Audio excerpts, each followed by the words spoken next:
Assalamualaikum warahmatullahi wabarakatuh. Halo semuanya, selamat datang di video pembelajaran kami. Pada kesempatan ini, kami akan membahas materi pembuktian di peradilan tata usaha negara. Untuk tahu materinya, simak video ini sampai habis. Tunggu. Sebelumnya, perkenalkan nama saya Natalia Chris Angelina dengan NIM B1A124238.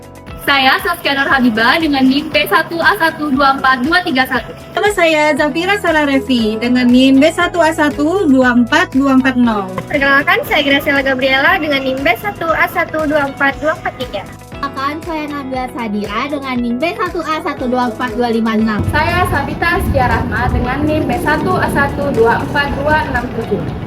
Nah, teman-teman tahu tidak sih pembuktian itu apa? Jadi pembuktian adalah salah satu hal terpenting yang harus dilakukan hakim dalam pemeriksaan sengketa tata usaha negara. Berdasarkan pasal 107 Undang-Undang Peradilan TUN, hakim menentukan apa yang harus dibuktikan, beban pembuktian beserta penilaiannya, dan juga untuk sahnya pembuktian itu diperlukan sekurang-kurangnya 2 alat bukti dan berdasarkan keyakinan hakim. Nah, model pembuktian di peradilan TUN ini menggunakan kebenaran formil, teman-teman, mengacu pada objek sengketa, yaitu keputusan pejabat TUN yang merugikan para pihak, serta kebenaran material, yakni memperhatikan proses terjadinya objek gugatan tersebut. Proses pembuktian dimulai dengan menentukan luas pembuktian, yang mana hakim mula-mula menentukan fakta-fakta apa yang relevan, mana yang sudah cukup pasti, dan mana yang masih perlu dibuktikan. Berdasarkan pasal 53 ayat 2 Undang-Undang Nomor 9 Tahun 2004, alasan gugatan TUN ada 2. Yang pertama, keputusan TUN bertentangan dengan peraturan perundang-undangan. Yang kedua, bertentangan dengan asas-asas umum pemerintahan yang baik. Selanjutnya, alat bukti pertama adalah surat atau tulisan. Diatur dalam pasal 101, yaitu terdiri dari 3 jenis.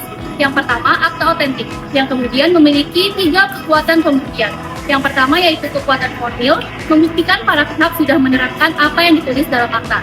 Yang kedua yaitu kekuatan material, membuktikan peristiwa dalam akta benar-benar terjadi.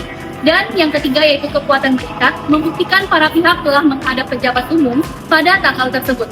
Yang kedua yaitu akta di bawah tangan, yaitu surat yang dibuat dan ditandatangani pihak yang bersangkutan sebagai alat bukti tentang peristiwa yang tercantum di dalamnya. Lalu yang ketiga, surat-surat lainnya yang bukan akta.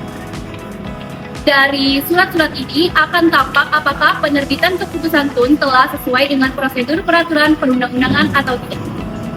Alat bukti yang kedua adalah keterangan ahli yang diatur dalam pasal 102 Undang-Undang Nomor 5 Tahun 1986.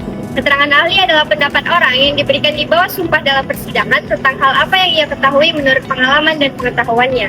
Keterangan ahli ini berbeda dengan keterangan saksi. Keterangan ahli itu bersifat objektif dan dari pihak ketiga untuk membantu hakim menambah pengetahuannya.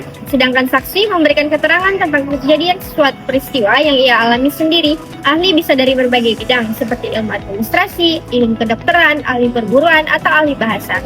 Nah, penting diingat teman-teman, seseorang yang tidak boleh menjadi saksi berdasarkan pasal 88 juga tidak boleh memberikan keterangan sebagai ahli. Nah, alat bukti yang ketiga adalah keterangan saksi. Berdasarkan pasal 104 Undang-Undang Nomor 5 Tahun 1986 tentang Peradilan Tata Usaha Negara, keterangan saksi dianggap sebagai alat bukti apabila keterangan itu berkenaan dengan hal yang dialami, dilihat, ataupun didengar oleh saksi sendiri.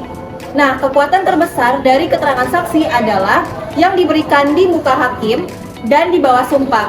Mengapa? Karena semua pihak itu dapat mengajukan pertanyaan kepada saksi. Nah, tetapi tidak semua orang dapat menjadi saksi loh. Jadi, berdasarkan pasal 88 Undang-Undang Peratun, orang-orang yang tidak boleh menjadi saksi adalah yang pertama, keluarga sedara atau keluarga semenda, menurut garis keturunan lurus ke atas ataupun ke bawah sampai derajat kedua dari pihak-pihak yang bersengketa. Kemudian yang kedua adalah istri atau suami salah seorang pihak yang sedang bersengketa meskipun sudah bercerai.